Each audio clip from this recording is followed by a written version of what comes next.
Hello बच्चों, आपका most welcome है स्मार्ट रैंकर्स क्लासेस में। आज मैं आपके सामने एक इम्पॉर्टेंट बुक की रिव्यू करने वाला हूँ। और मेरे हिसाब से ये बुक जो है वो अपने आप में एक बहुत ही बेस्ट बुक है। और मुझे लगता है कि कोई भी ऐसा इंसान नहीं होगा जो कि यदि नेट और गेट की तैयारी कर रहा है या फिर जैम की तैयारी कर रहा है और उसे स्पेक्ट्रोस्कोपी पढ़नी है तो इस बुक को वो न पढ़ा हो। तो इस वजह से मैं आपके सामने इस बुक को लाने वाला हूं और इस बुक का रिव्यू करने वाला हूं। तो सबसे पहले इस बुक की रिव्यू में हम लोग देखेंगे कि इस बुक का नाम क्या है। तो बुक का नाम है fundamentals of molecular spectroscopy fourth edition और राइटर हैं इस बुक के बैनवेल साहब, Colin and Banwell and Elaine M C Cash. Molecular spectroscopy by Banwell. Book की अगर हम लोग थिकनेस देखें तो वो बहुत ज़्यादा नहीं है, बहुत ही पतली बुक है। लेकिन मॉलिक्यूलर स्पेक्ट्रोस्कोपी इस बुक में बहुत अच्छे से दिया गया है। नेक्स्ट हम लोग बात करेंगे कि इस बुक की प्राइस कितनी है। तो बुक की प्राइस वैसे तो नॉर्मली बुक पे नहीं लिखा हुआ है कि बुक की प्राइस कितनी, लेकिन यहाँ पे स्टिकर पे 595 इस बुक की प्राइस लिखी गई। लेकिन अगर आप लोग अमेजोन से इस बुक को मंगाना चाहते तो अभी इस पे प्राइस बहुत ज़्यादा दिखा रहा है, या फिर आपको ऐसा दिखाएगा कि ये अभी अमेजोन पे अवेलेबल नहीं है। तो मैं लगभग 10-15 शॉप पे गया और हर जगह पे इस बुक को पता लगा, तब जाके एक जगह ये बुक किसी कोने में पड़ा हुआ था। और मुझे इस बुक को देख करके बहुत ज़्यादा खुशी हुई, क्योंकि मैं इस बुक को बहुत जगह पता लगाया और नहीं मिले थे। लेकिन लोग बोलते हैं ना कि आप यदि किसी चीज़ को पूरे दिल से चाहो खोजने के लिए तो वो आपको मिल ही जाता है। तो आगे मैं आपको दिखाने वाला हूँ कि इस बुक की खासियत क्या है और अदर चीज़ें कि किस क्लास को इस बुक को पढ़ना चाहिए। तो सबसे पहले इस बुक में कंटेंट में हम लोग देखेंगे कि क्या क्या चीज़ें हैं। कंटेंट में इंट्रोडक्शन में चैप्टर 1 है, जो कि स्पेक्ट्रोस्कोपी के बारे में थोड़ा बहुत जानकारी आपको देता है। तो यहाँ से आप लोग देख सकते हैं इंट्रोडक्शन में ये चीज़ें हैं। आप यहाँ से अभी स्क्रीनशॉट ले लीजिए और इसको या फिर वीडियो को पॉज करके आप लोग देख लीजिए कि ये टॉपिक इस वाले पेज में है। ओके, नेक्स्ट पेज पे हम लोग चलते हैं।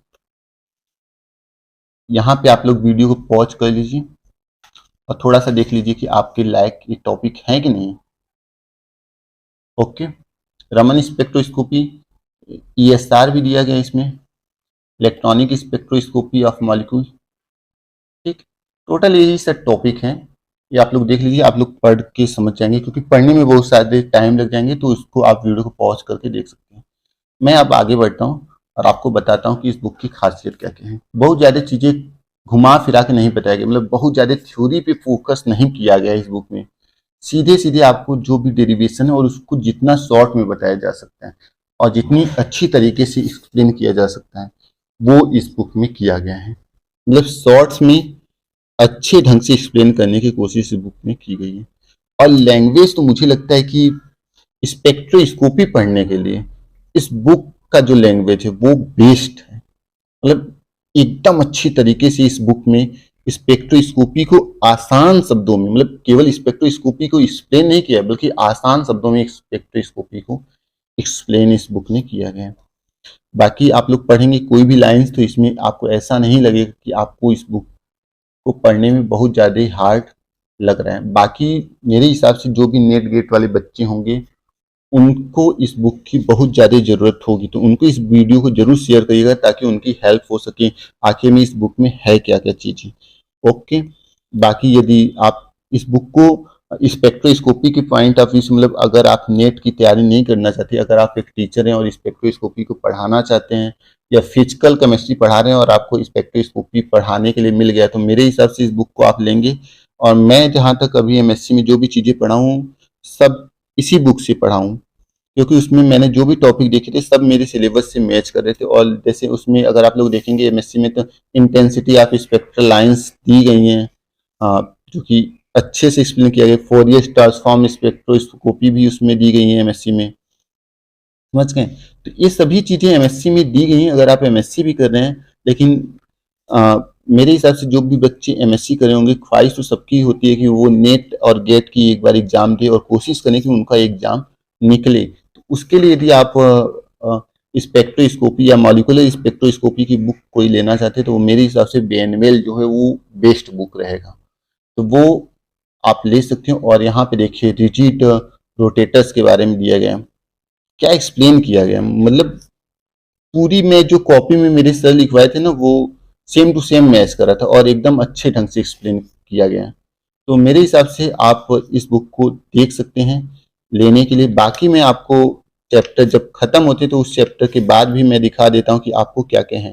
जैसे मान लो ये मॉलिक्यूलर स्पेक्ट्रोस्कोपी का चैप्टर खत्म हो गया तो यहाँ पे कुछ अलग और बुक्स के नाम दिए गए हैं जिसको आप ले करके स्पेक्ट्रोस्कोपी को और अपना स्ट्रॉन्ग कर सकते हैं। बाकी यहाँ पे ढेर सारे क्वेश्चन दिए गए हैं, यहाँ पे ढेर सारे क्वेश्चन गए जो कि नेट गेट में पूछे भी जा सकते हैं। बाकी मल्टीपल चॉइस की बात करें तो इस बुक में मल्टीपल चॉइस क्वेश्चन नहीं दिए गए, तो लैंग्वेज इजी है, मल्टीपल चॉइस क्वेश्चन नहीं दिए गए हैं। प्रैक्टिस करने के लिए कुछ क्वेश्चन यहाँ पे दिए गए हैं, भाषा इजी है, बहुत सारे पॉइंट आपको अच्छे ढंग से एक्सप्लेन किए गए हैं इस बुक में। बाकी ओवरऑल अगर आपको और मॉलिक्यूलर स्पेक्ट्रोस्कोपी पढ़नी है तो आप थोड़ा सा जाके पूरी शर्मा पठानिया की वहां से भी मॉलिक्यूलर स्पेक्ट्रोस्कोपी पढ़ सकते हैं, उसमें भी सफिशियंट मात्रा में दिए गए। तो ये बुक की लास्ट की अगर देखें तो कुछ चीज़ें हैं। बाकी इस बुक में क्या क्या चीज़ें पढ़ाई गई हैं वो इस बुक में यहाँ पे भी इंडेक्स के फॉर्मेट में दी गई हैं कि किस पेज पे आपको क्या क्या चीज़ें पढ़ाई गई हैं। तो टोटल इंडेक्स भी इस बुक में दिया गया है और अच्छे ढंग से एक्सप्लेन भी किया गया है।